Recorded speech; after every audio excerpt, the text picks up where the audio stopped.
Zelda from the very start. I got the heart, it's smarts to play the part. Down with Zelda.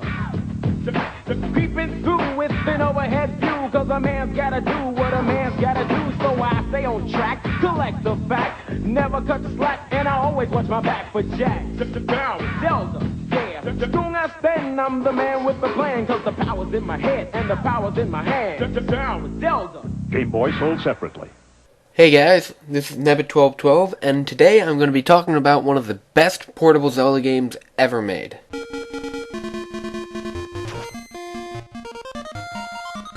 That's right, The Legend of Zelda: Link's Awakening. And you might notice that I am playing the DX version, which was released in 1998. Now, before we actually get into the logistics of the game, I want to talk about the differences between the DX version and the original version, which was released in 1993. The biggest and most obvious change is the addition of color. Now, the original game was pretty good for its time, but it lacked color, like all Game Boy games. Another addition to the game, which isn't as noticeable, is the fact that they added a camera shop in a place that was literally barren before. The camera shop is owned by this aggressive little mouse guy who, if you refuse to take a picture, will beat you into submission until you do.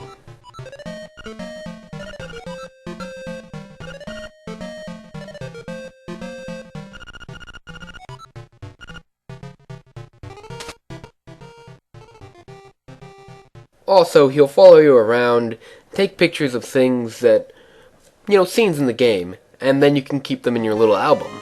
Now, the cool thing about these pictures is that you could actually print them using the Game Boy printer, an accessory available at the time.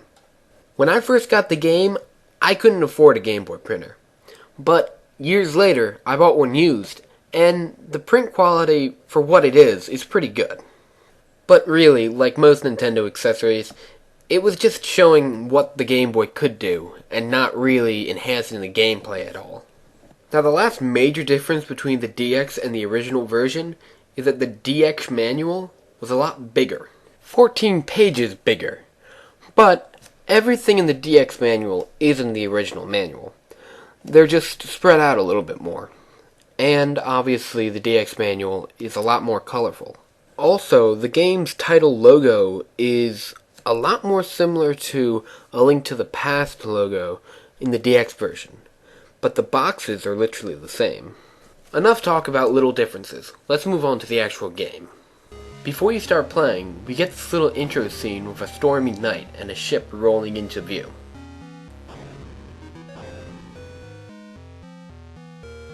With lightning all around the boat, it passes to the captain of the ship, Link, and then he gets struck by lightning.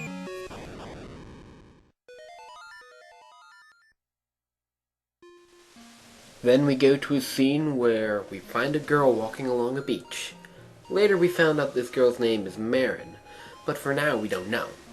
She notices something and runs towards it. Turns out to be Link, tries to wake him up, but nothing happens.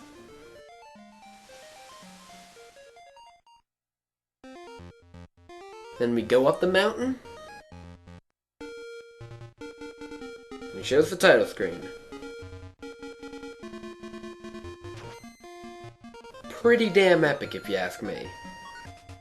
Like any Zelda game, there's the name selection. If you don't choose Link, you're a dork. Then you start the game, with Link in bed, which is almost becoming a recurring theme. As you wake up, Marin asks if you're asking for Zelda, because apparently Link asked for Zelda. Because he doesn't talk, she has to fill in that blank for you. Once you get done talking to her, you can talk to her father, Terran. That's a weird Zelda theme too. What's with fathers and daughters having the same name except for one letter? Malin and Talon? Marin and Terran? I mean, the only difference here is that there's no hardworking Ingo. Well, anyway, once you get done talking to Marin, you go talk to Terran. And he gives you back your shield. And he knows your name because it's written on your shield. That means it must be yours, right? He then explains that he got the shield down by the shore, and any other equipment that you might have had with you is probably there. course, you didn't know that all you had was a sword. Anyway, once you get to the said sword, you are encountered by, that's right, an owl. Hoot, hoot. Hello there. My name is Owly McOwlerson III, and I'm here to tell you exactly what to do. Because without me, you'd be going around in circles scratching your head. Exactly. And I'm serious. The game would be a lot harder without the, nudges in the general direction that you need to go to. I found this game really hard when I was little because I didn't read enough. So, duh.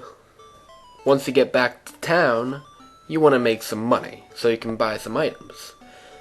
And the best way to make money is going to the game shop. But you need money to go there, so before that, you want to just cut up some bushes. Once you pick up at least 10 rupees, go to the game shop and play the game to buy more rupees. Now, the timing needs to be perfect, but just watch me do it, and I think you'll get the gist of it.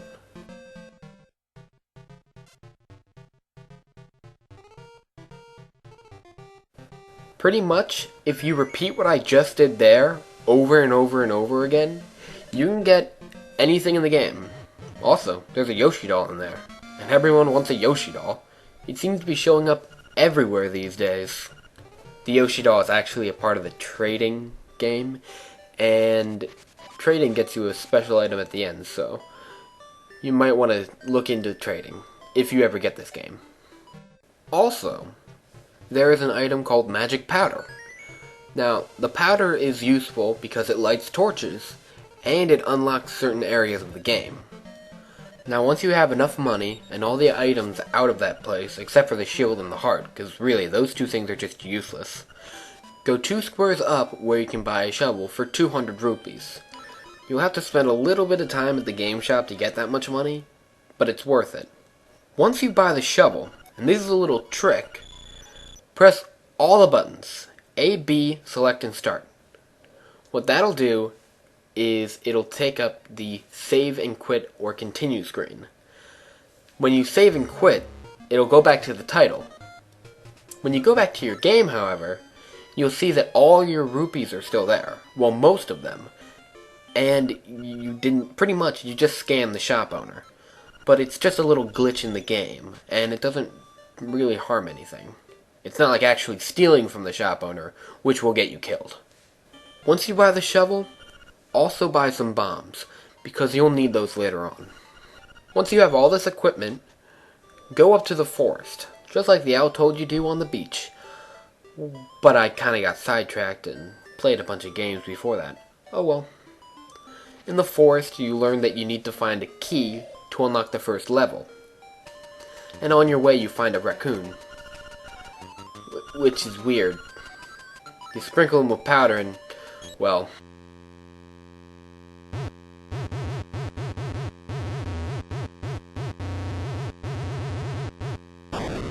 he turns into Terran.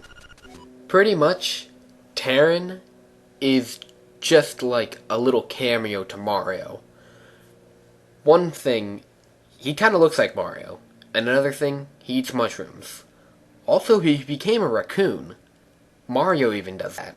Anyway, go up one more space from the crazy Terran raccoon, and you'll find the tail key, which will unlock the first level. Then the owl comes again to tell you where you're going.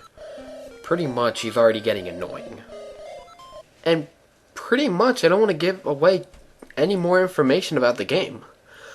I think this game is one of the best Game Boy titles ever.